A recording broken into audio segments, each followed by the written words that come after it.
I'm Aryeh Schwartz with my co-host Rachel Galligan, and welcome to the WNBA Insider Show. Each week we cover different topics important to the W, using X's and O's along with key stats to bring honest and critical analysis. This episode we have a special and unique guest, David Berri, also known as that guy who writes those kick-ass articles about the W, surrounding, all the misconceptions about the W and those things, and he writes for Forbes. Welcome to the show, David. Glad to be here. So the first thing I really want to ask you is, how do you approach these new article ideas? Because as I told you before we started recording, your articles are well written and thought provoking. I mean, you had one on why is the MJ of the W so underpaid compared to Adonis Jordan back in the 90s? The best basketball player taking a lesson from boxing about figuring out who it is, and many other topics that really just open people's minds to viewing the W from an equal playing field versus, starting with them way behind. Yeah, let me give you a little background on sort of how Forbes works. I'm a contributor at Forbes, and Forbes has like a fairly large roster of contributors, and so I'm under contract. And the contract calls that I write 7 articles per month, which is quite a bit. And so I spend a lot of my time thinking of ideas.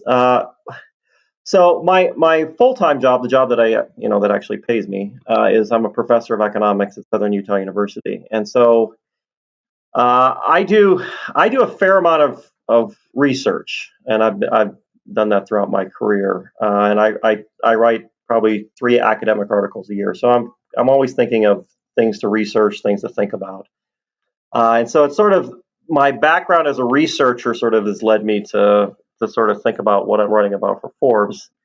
And so mostly it's just you sort of think about stuff and you read things and then you start trying to put things together. And the interesting thing about Forbes is I try to write in such a way that somebody who didn't know anything about economics could follow what I was saying. And so if you're able to follow what I'm doing, then that's pretty good. That's what I'm going for.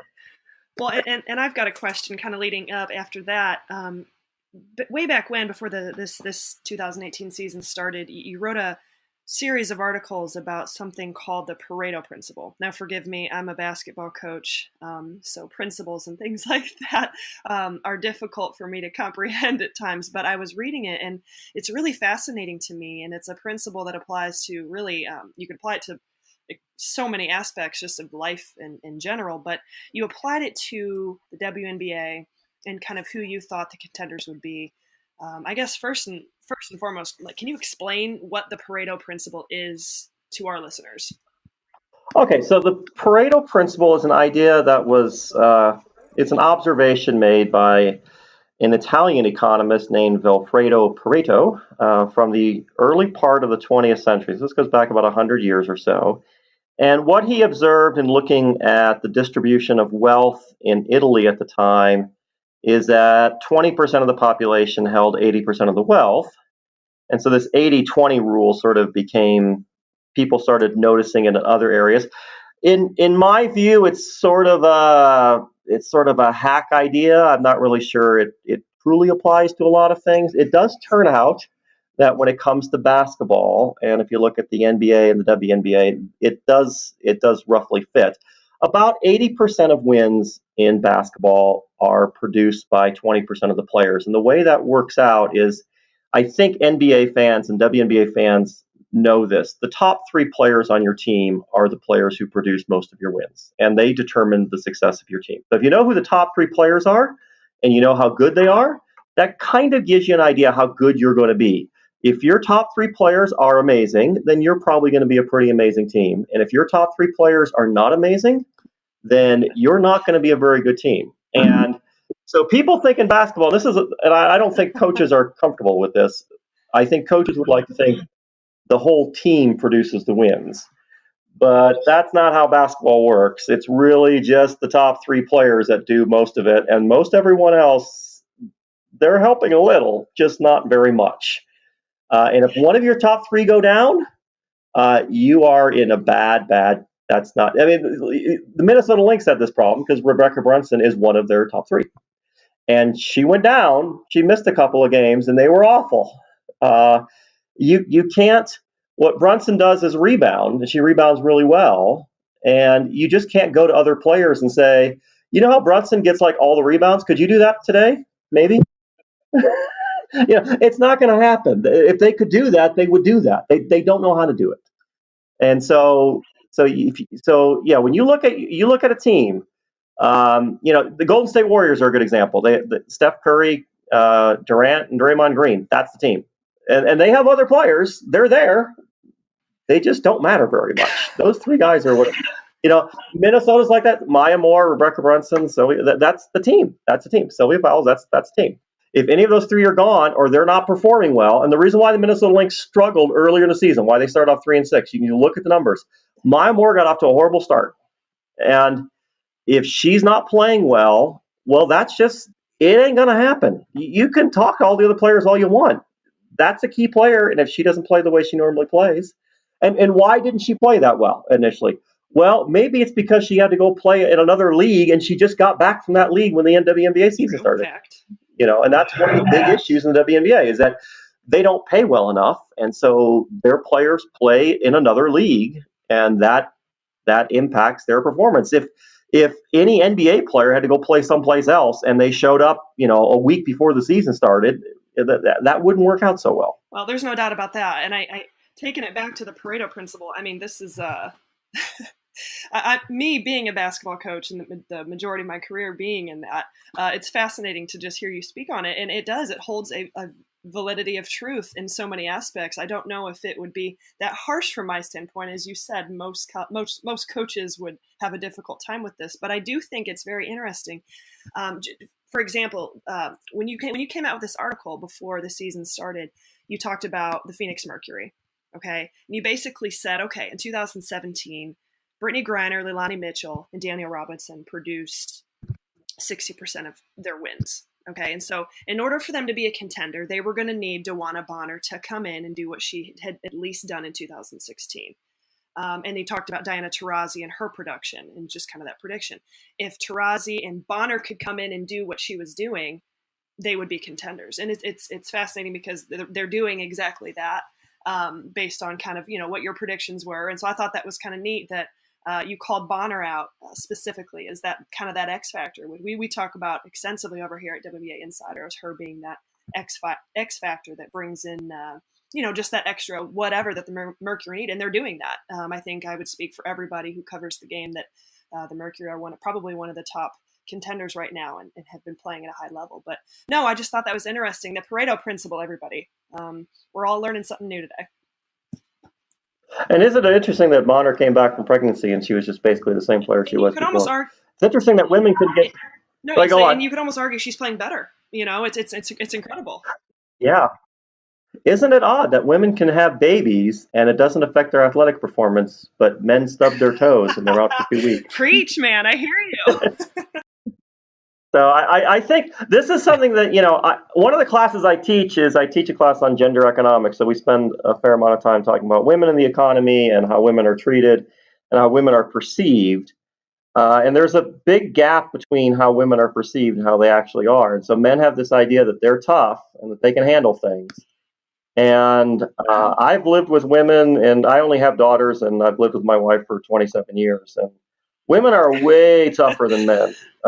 They handle things a lot better than men do. Look at you, man. We're speaking truth today. There was somebody said that Serena Williams is the greatest athlete ever because she won the Australian Open while pregnant. And some guy came back and said, well, Michael Jordan won a title and he had the flu. Seriously? Really? We're equating flu with pregnancy? And this is going to be the most ridiculous claim ever, but give Michael Jordan a baby Bjorn and a baby and a flu and a billion other things, and then we'll talk.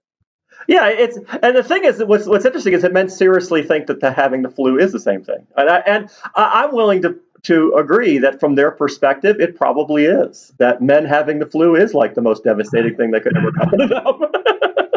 Because you're all that soft, you really are. It is the case that yes, yeah. My wife often points out that if I get sick, I'm on the couch and can't move. It's yes, I am totally devastated. Well, something I wanted to ask you. You had a really interesting article. You know, it was kind of centered around Liz Cambage, but about the pay gap, and it's a really interesting topic right now. We've kind of shied away from it, but I think you would be the right person to discuss this.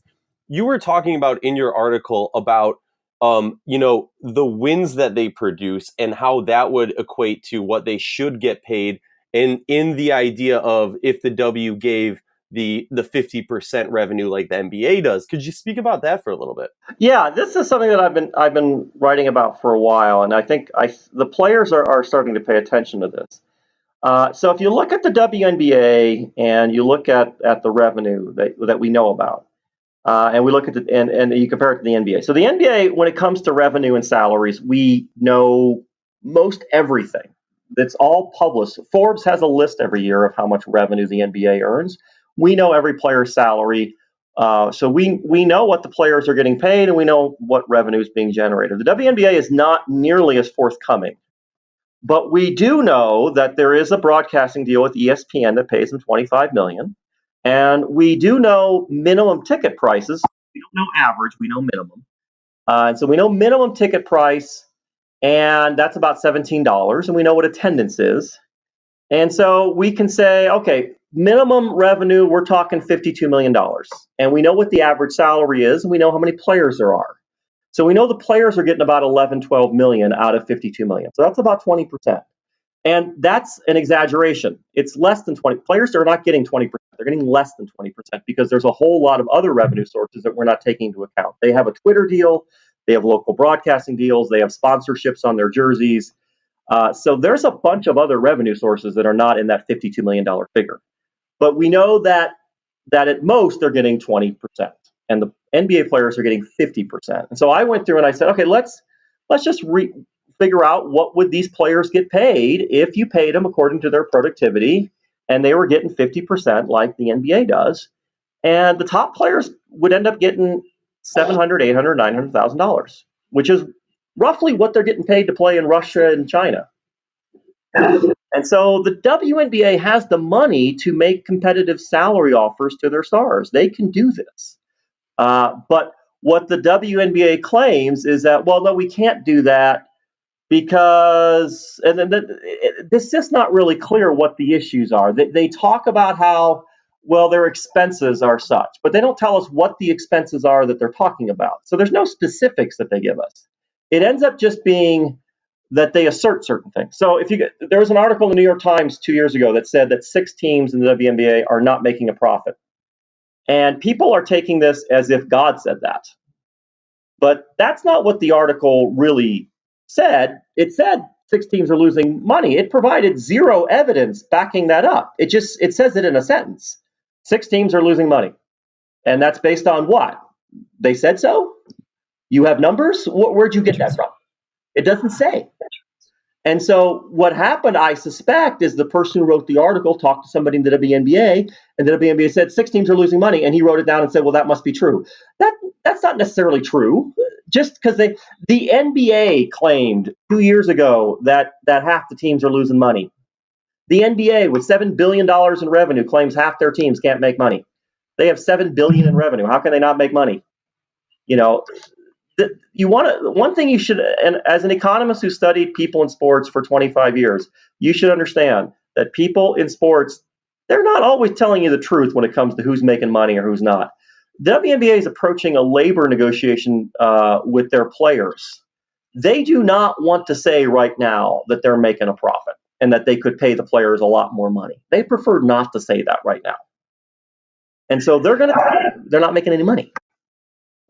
I have a question for you. You said the WNBA is not as forthcoming in terms of the NBA. Are you talking about just the information provided as to exact numbers, expenses, where things are going? I mean, like you said, from all your research and things that you've done and looked into, is there any, do you know where this money's going? No, I don't. No, I don't. I can tell you this. The WNBA claims their expenses are so high that they can't pay their players more than what they're paying them. I do know that if you look at college women's basketball, they do self-report their expenses to the Department of Education. So all the colleges do this, and we have access to that data. And a college women's program, it seems to me, and I may not be right about this, but it seems to me that their expenses would be pretty similar to a WNBA team in the sense they play a pretty similar schedule length. They have to travel. They have coaches. They have trainers. A lot of these costs seem like they'd be pretty similar. And the average Division I program has a cost of $2 million. That's their expenses. So if the WNBA expenses are $2 million and they pay their players each on average $1 million, that's what the average payroll for a team is. That's $3 million. And there's 12 teams. That's $36 million in costs in a league that has $50 million in revenue. That sounds to me like there's a profit. Now, it could be that their expenses are higher because they're spending money on something else. And I don't know what that is. One thing to keep in mind about the WNBA is that a number of them are owned by NBA teams, about 6 of them. I think it's 6. And the WNBA is so small that there probably isn't a lot of expense controls on this league. You know, the Phoenix Suns gave Devin Booker $158 million. That is very much, that's way more than the amount of revenue the entire WNBA is going to make an entire season. So it's very possible that their expenses are such that nobody's checking the expenses that much that they don't really care if a team loses $2 or $3 million because these are organizations that are worth billions. They don't give a damn whether you have a small little party organization loses $2 million. If you're worth billions, what do you care? And so it may not be the case that they're completely controlling all of their expenses as well as a smaller business that this was the only thing they did would have to do. So that's entirely possible.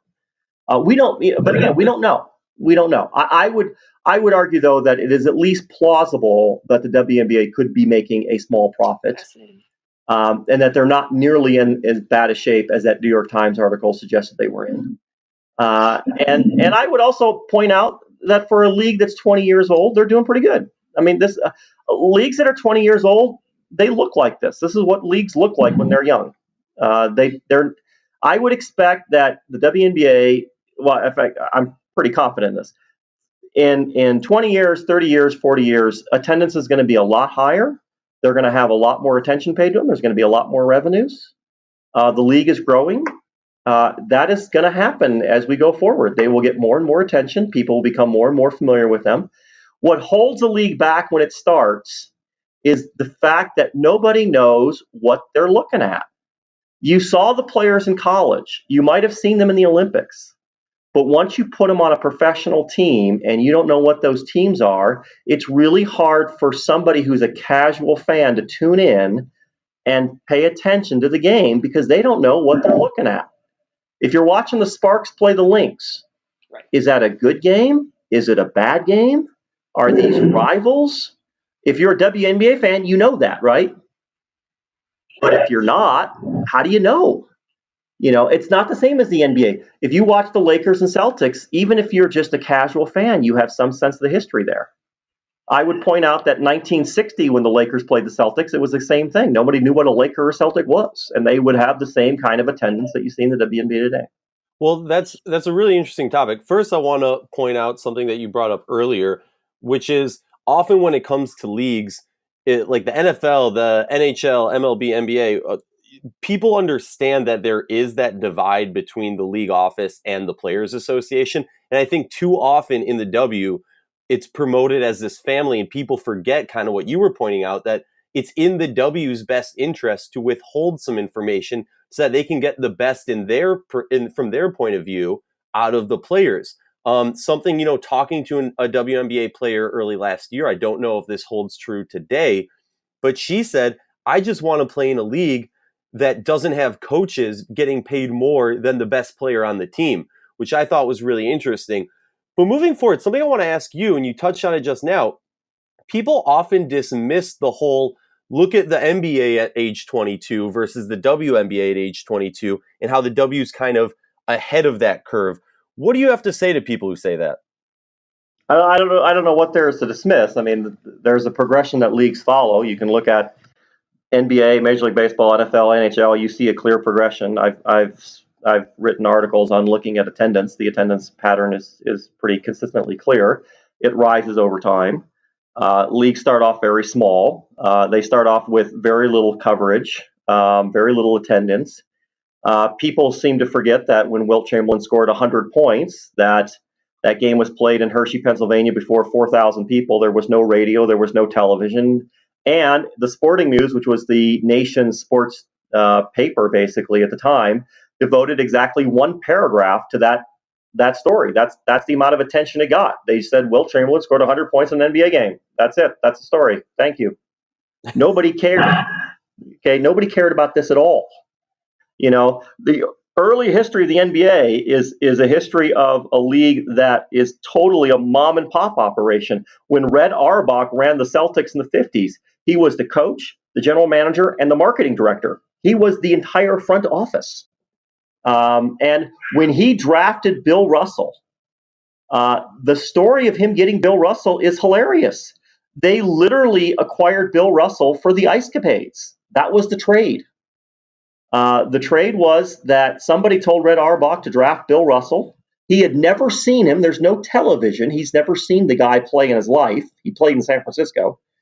And so he had the 6th pick in the draft. He traded up to the 2nd pick in the draft. And then they contacted the team with the 1st pick. And the owner of the Celtics said, I own the Ice Capades. I will send the Ice Capades to your town for 2 weeks if you simply agree not to draft Bill Russell and you draft anybody else.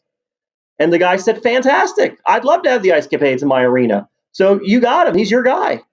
That's amazing. Russell. That's the NBA when it began. Okay, that's what it looked like. It was that kind of a league. And people look at the NBA today and they see this massive $7 billion business. And they're like, look at what these men created. Well, it started off like that. And then taxpayers gave the NBA $3 billion in subsidies to build their arenas. The media now gives it 365 days of media attention, and that's all free advertising. The men of the NBA didn't build this by themselves. They got a lot of help. Anytime now, that'd be great. And right now they're looking at the women of the WNBA and saying, I don't know why you can't do this on your own. Well, you didn't do it on your own. Give the WNBA $3 billion and we'll talk. Yes. Think about the amount of money it would take for the WNBA to pay its players 50% of revenue. If the revenue is $50 million and you're paying them $11, you only got to pay them $15 million more. You pay Trevor Ariza $15 million. You're right. I mean, it's not out of the ballpark. It's completely reasonable. And think about this. You all know that the XFL is being rebooted, a minor league football league, as if we don't have enough football. So they're going to create another football league of players that you've never heard of on teams you've never heard of. And they are going to invest, it was announced, $500 million to make this happen. $500 million.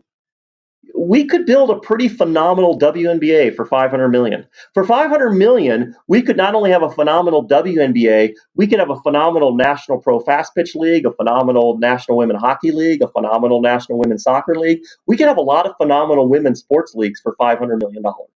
Instead, we're going to get another minor league football league that nobody's going to watch and is going to fold in 10 years.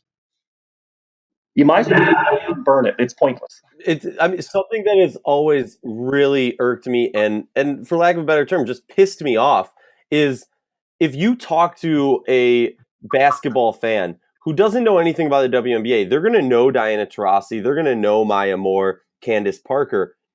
But the fact that the 12th man, or I guess I don't know how many people are on an NBA roster, the 15th guy on the roster, the guy who gets less than 40 minutes in a season is getting paid handedly more than these legends has just always driven me crazy. Yeah, and I will say, even if the WNBA paid 50% of its revenue, it would still be the case that really bad NBA players get paid a lot more than legends of the NBA. And that would still be true. But it is the case that paying them $115,000, that's a little ridiculous. And the WNBA, does this because the players in the league made a deal, an 8-year agreement, where they didn't really link the player salaries to revenue growth. And that was really the issue. They didn't make there are clauses in the deal that if attendance reaches some ridiculous level, the players will get more money, but it's unlikely that is going to be reached. I think for the deal to be kicked in, attendance has to get to like 10,000 a game on average, which 10,000 a game on average for a 20-year league in basketball, that would be ridiculous. Right. And so they didn't link salaries to revenue.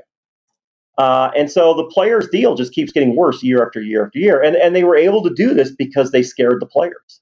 I once had a conversation with people in the union, and they said that when they were negotiating a deal, they were told the LA Sparks almost folded. They're like, the LA Sparks didn't almost fold. That's not really true. Think about it. If the Sparks are linked to the Lakers, the entire Sparks organization isn't. No, even if it was doing well, it would not be generating that much money. It's not generating that many losses either. They're not going to fold the LA Sparks. Again, you're paying your end of the bench players probably more than the entire Sparks team is worth. So you're not going to fold the team. That's ridiculous. But people do things like this. I often tell my students this. People have this idea that you can tell when people are lying to you. That is ridiculous. You actually can't. People who are good at lying you can't tell when they're lying because they're good at it. So the trick in lying is to look at the camera very sincerely. That's the trick. So politicians do this all the time. People should be aware that people make up stuff. That's very true. And I really appreciate you for joining us for this episode. The one thing I do want to ask you, the last thing, I guess, before we close out is, what was there a moment where you said, I'm going to use my platform to bring attention to this? How did it come about that you said, you have like 7 articles a month you got to write? How did it come about that you decided you were going to devote such a large portion of your time to covering this? Well, I decided when I started writing for Forbes last year that half my articles would be on women's sports. So I decided to do 50-50. So I've kept that ratio. So half the articles are on women's sports. And so because I think half the coverage should be on women's sports. I think we should do it that way. And so I follow that. Apparently, I'm the only one in the world who does that. So I get a much bigger fan base than I would otherwise.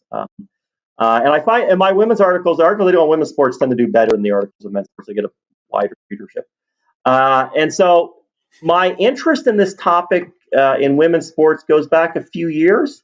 It mostly comes from, it is the case, if I had to think about where it all starts, it would be when I started going on Twitter and started listening to what women were saying and started thinking about what they were talking about. That's kind of when it all started. Because I started writing about women in sports when I was writing for Vice Sports and writing for Time and writing, I think I wrote something for The Atlantic once maybe. So when I wrote from other places, I was starting to talk about women in sports. But it mostly came from social media and thinking about what women were saying and paying attention to what they're saying. I think one of the problems that men have is that they don't listen very well. And they have trouble shutting up. Women notice this a lot, that when women say things online, men feel obliged to comment. Men, you don't have to comment. You can just read it and then move on. You can hit like and then go on. You don't have to say anything. There's no rules. Nobody's inviting you to comment. Many times you don't have anything to add. So shut up.